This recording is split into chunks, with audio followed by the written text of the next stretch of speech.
Exact poles వెలువడబోతున్నాయి. ఒకసారి నిజామాబాద్ వెళ్దాం. నిజామాబాద్లో పరిస్థితి ఎట్లా ఉంది? రైట్, దేశవ్యాప్తంగా పోస్టల్ బ్యాలెట్ల ఓట్ల లెక్కింపు ప్రక్రియ మొదలైనట్టుంది. Rajani, good morning. Good morning Venkat. Nizamabad parliament స్థానానికి జరిగినటువంటి ఎన్నికల కౌంటింగ్ ప్రక్రియ ఇప్పుడే ప్రారంభమైంది. కొద్దిసేపటి క్రితం వరకు, అంటే ఉదయం 6 గంటల నుంచి ఇప్పటి వరకు కూడా ఆయా రాజకీయ పార్టీకి సంబంధించిన ఏజెంట్లను లోపలికి పంపించేటువంటి ప్రక్రియ కొనసాగింది. ఇప్పుడు పోస్టల్ బ్యాలెట్లు ఇప్పుడే ఆ బాక్స్ ఓపెన్ చేసినట్టుగా కొంత సమాచారం అందుతుంది లోపల నుంచి. ఇక కౌంటింగ్ సెంటర్ వద్ద అపశృతి కూడా చోటు చేసుకుంది. ఒక కౌంటింగ్ సూపర్వైజర్ కళ్ళు తిరిగి పడిపోయినటువంటి ఘటన చోటు చేసుకుంది. వెంటనే ఆ సూపర్వైజర్ ని నిజామాబాద్ జిల్లా ఆసుపత్రికి అంబులెన్స్ లో తరలించినటువంటి ఘటన. మరోపక్క అసిస్టెంట్ సూపర్వైజర్ గా ఉన్నటువంటి ఒక మహిళా సిబ్బంది కూడా వాంతులు చేసుకున్నట్టుగా అధికారులు సమాచారం ఇస్తున్నారు. ఆ సిబ్బందికి, అసిస్టెంట్ సూపర్వైజర్ కి తాత్కాలికంగా ఇక్కడనే ట్రీట్మెంట్ ఇచ్చినట్టుగా సమాచారం అందుతుంది.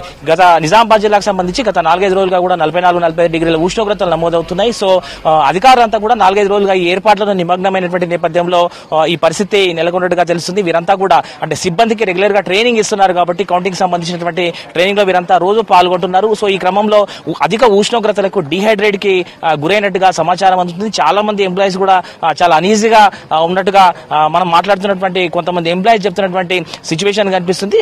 ఒక సూపర్వైజర్ అయితే కొద్దిసేపటి క్రితం కళ్ళు తిరిగి పడిపోయారు. అతన్ని నిజామాబాద్ జిల్లా ఆసుపత్రికి తరలించారు. మరో అసిస్టెంట్ సూపర్వైజర్ వాంతి చేసుకున్నట్టుగా కూడా సమాచారం అందుతుంది. ఇక ఇప్పుడిప్పుడే పోస్టల్ బ్యాలెట్లు, అట్లాగే ఓట్ ఫ్రమ్ హోమ్, అట్లాగే సర్వీస్ ఓట్స్ కు సంబంధించినటువంటి కౌంటింగ్ ప్రక్రియ స్టార్ట్ అయింది.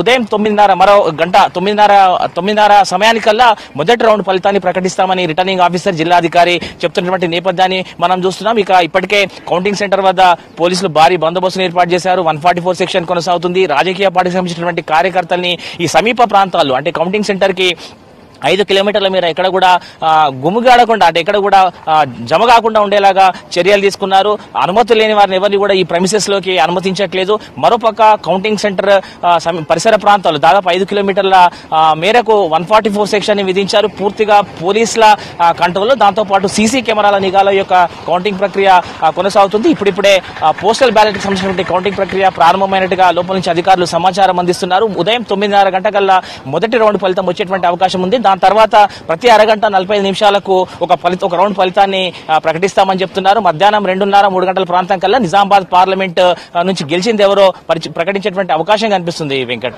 Thank you very much Rajani.